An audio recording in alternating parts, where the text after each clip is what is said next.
आज हम लोग मानव नेत्र से चुने हुए क्वेश्चन को जानते हैं। तो सबसे पहला मानव नेत्र में कि मानव नेत्र जो है जिसकी न्यूनतम दूरी 25 सेंटीमीटर होती है और अधिकतम दूरी अनंत होती है। जो आँख है मानव आँख वो कम से कम 25 सेंटीमीटर दूरी को देख सकता है और अधिकतम जो है वो अनंत तक देख सकता है। जो मानव नेत्र है उसमें उत्तल लेंस पाया जाता है, इसीलिए उत्तल लेंस को हम लोग नेत्र लेंस भी कहते हैं।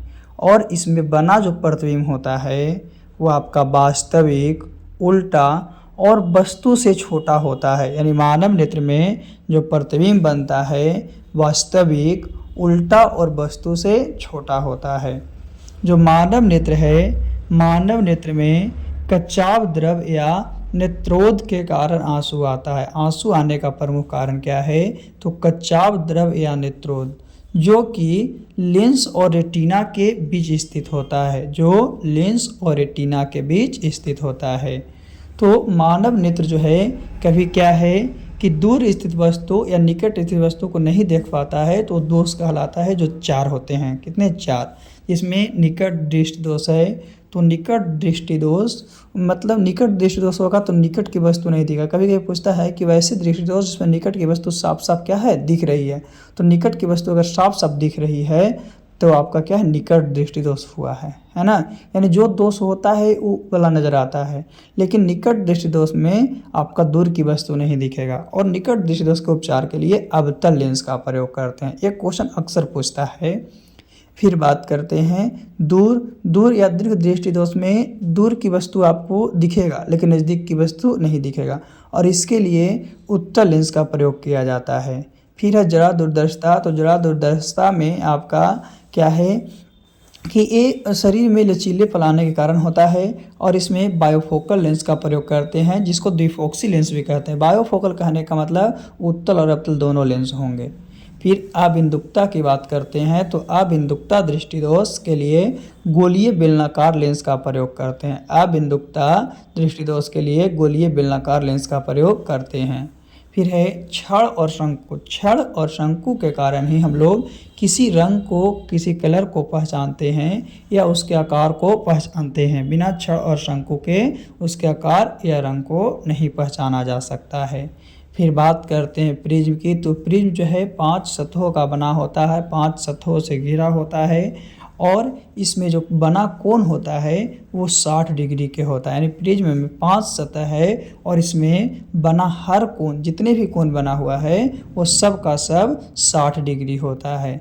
तो ही मानव नेत्र से हम लोग 9 क्वेश्चन को देख चुके हैं। चलिए हम लोग आगे 10वें क्वेश्चन को देखते हैं। तो 10वां जो है सनलाइट, सूरज की प्रकाश है, और दुधिया बल्ब है, जो उजले वाले बल्ब है उसके प्रकाश को श्वेत प्रकाश कहा जाता है। सूरज के प्रकाश को और दुधिया बल्ब के प्रकाश को श्वेत प्रकाश कहा जाता है। फिर लाल हो गया, हरा हो गया और नीला हो गया, ये 3 जो है प्राथमिक रंग है। और पीला हो गया, पिकॉक नीला हो गया और मैजेंटा हो गया, ये तीनों जो है आपका द्वितीयक रंग है। तो लाल रंग जो है, लाल रंग का तरंगदैर्घ्य जो होता है सबसे ज़्यादा होता है, और जिसका भी तरंगदैर्घ्य ज़्यादा होता है उसका विचलन कम। तो ये क्वेश्चन पूछता है कि कौन सा ऐसा वर्ण है जिसका विचलन कम होता है? तो लाल का, और सबसे ज़्यादा तरंगदैर्घ्य भी लाल का होता है। लेकिन बैगनी जो रंग है, बैगनी रंग का तरंगदैर्घ्य कम होता है तथा इसका विचलन सबसे अधिक होता है। बैगनी रंग है जिसका तरंगदैर्घ्य जो होगा, वेवलेंथ जो होगा आपका क्या होगा? कम होगा, लेकिन इसका विचलन क्या होता है? अधिक होता है। फिर हम लोग बात करते हैं तरंगदैर्घ्य का मान जो होता है आपका। तो तरंगदैर्घ्य का मान नैनोमीटर में आपका 400 से लेकर 700 नैनोमीटर होता है। 400 से लेकर 700 नैनोमीटर होता है। वही 1 नैनोमीटर की बात करते हैं तो 1 नैनोमीटर में 10 के पावर -9 मीटर होता है। तो कभी कभी उल्टा पूछता भी है कि 1 मीटर बराबर कितना नैनोमीटर होगा?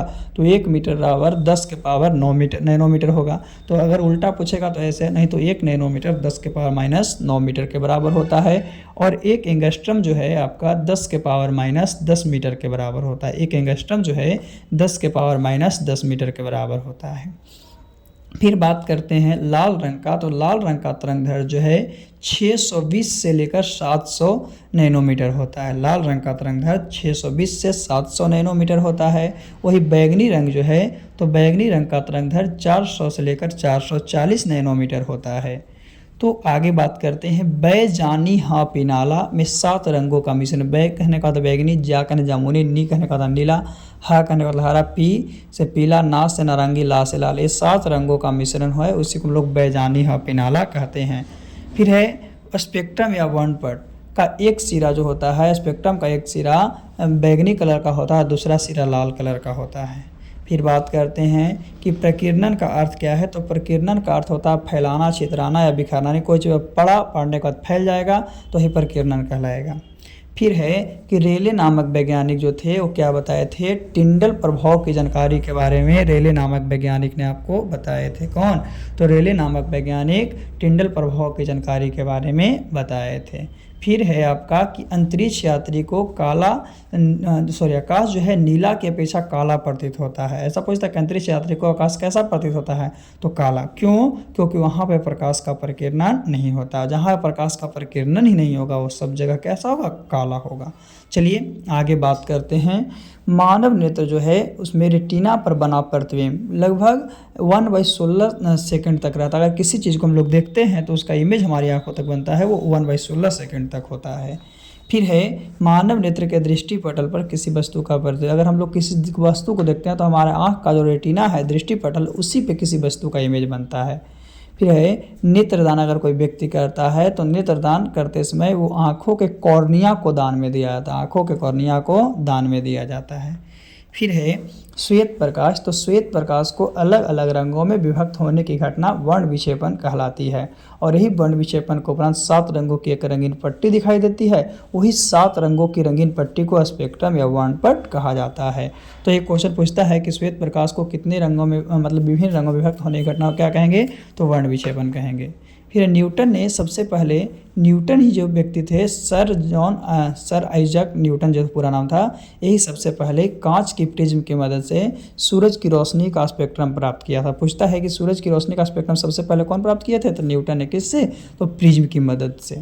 फिर है कि किसी माध्यम में छोटे छोटे कणों के निलंबन, कोई माध्यम है उसमें छोटे छोटे कणों के निलंबन जो है उसी को कोलाइड कहते हैं। फिर है सूर्योदय या सूर्यास्त, यानी सूरज को उगते समय या सूरज को डूबते समय सूरज का रंग जो होता है लाल होता है, जबकि दोपहर में यह कैसा होता है, सफ़ेद होता है। दोपहर में सूरज का रंग कैसा होता है, सफ़ेद होता है। फिर है नेत्र गोलक का आकार लगभग गोलाकार होता है। नेत्र जो गोलक है उसका आकार लगभग गोलाकार होता है, जिसका व्यास लगभग 2.3 सेंटीमीटर होता है। कितना? 2.3 सेंटीमीटर होता है। और अर्धवृत्ताकार आकार पट्टी को हम लोग क्या कहते हैं, इंद्रधनुष कहते हैं। अर्धवृत्ताकार पट्टी जो बनता है उसी को हम लोग इंद्रधनुष के नाम से जानते हैं। फिर है कि आँख के पीछे रेटिना है वो कैमरे में फिल्म की तरह काम करता है। कैमरे में जो जिस तरह फिल्म काम करता है, मतलब कि रील्स का, उसी तरह से आँख में रेटिना जो है कैमरे में फिल्म की तरह कार्य करता है।